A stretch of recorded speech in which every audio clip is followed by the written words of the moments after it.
Most people read Genesis 12 as a simple journey.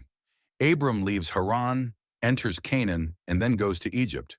But hidden between these lines are three rarely told stories.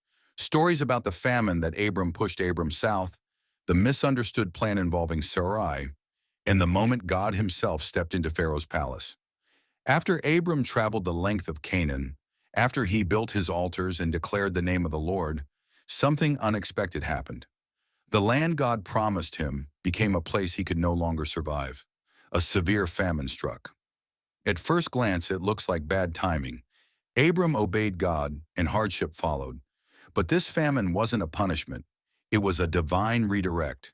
Egypt was the strongest kingdom of its day, a land of grain, wealth, and influence. And God was sending Abram there for a reason. This would be Abram's first encounter with a world power. First exposure to diplomacy. First test of how faith survives in a land ruled by kings and gods he did not know. This famine was preparation, a training ground for the father of nations. So Abram, Sarai, Lot, and their entire household traveled down into Egypt. But as the city's walls rose in the distance, a new fear began to take shape. Sarai was beautiful, and Egypt was known for taking what it desired, especially women. Abram knew exactly what could happen. If Egypt wanted Sarai, they wouldn't negotiate with a husband. They'd remove him. So Abram used a custom familiar in the ancient world. He presented Sarai as his sister not to deceive for gain, but to give her the legal protection she needed in a foreign land. A brother had rights to negotiate. A husband did not. It was strategy, not cowardice.